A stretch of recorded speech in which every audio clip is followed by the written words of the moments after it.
सगुण और निर्गुण दोनों की व्याख्या की और सगुण निर्गुण की व्याख्या करके फिर कहा, मेरे मतबड़ नाम दुहोते। उन्होंने कहा मेरी मत में सगुण और निर्गुण दोनों से बड़ा प्रभु का नाम है। नाम की बड़ी सुंदर व्याख्या और उसी नाम का जिसमें विशद व्याख्यान उस रामायण जी का मैं वर्णन करना चाहता हूँ। तुलसीदास जी 33वें दोहे के बाद उन्होंने बड़ी सुंदर व्याख्या की। सादर चरण सादर सिवही, नाय अब माथा बरनहु विशद राम गुण गाथा। भगवान शिव जी के चरणों में नमन करते हुए मैं उनका गुणानुवाद गाता हूँ। 1631 में रामनवमी के दिन और वही नक्षत्र, वही सारी परिस्थितियां उपस्थित हुई जो कि राम जन्म के समय थी। उस दिन मैंने रामचरितमानस की रचना की। प्रिय भक्तों, ये मानस सर है।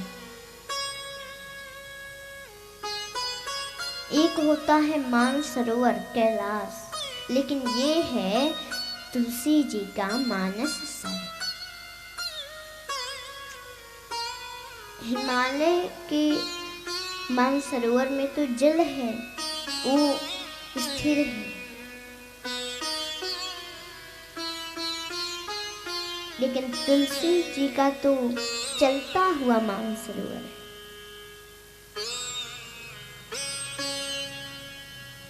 दूसरी बात, हिमालय के मानसरोवर में निर्मल जल बहता है और तुलसी जी के मानसरोवर में बाबा की निर्मल बाड़ी भरी है। उसमें निर्मल पानी भरी है, इसमें निर्मल बाड़ी भरी है।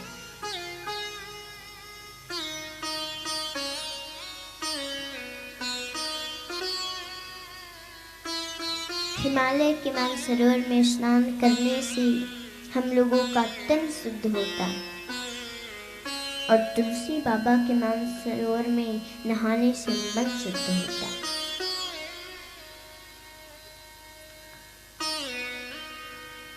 हिमालय के सरोवर के तट पर हंस रहते हैं, लेकिन तुलसी जी का जो मानसरोवर है उसमें तो परमहंस रहते हैं।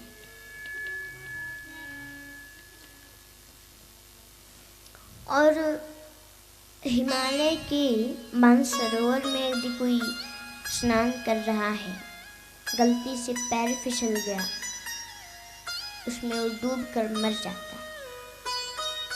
और अगर तुलसी बाबा के मानसरोवर में भाव से डूब गए तो भवसागर से हम लोग तर जाते हैं।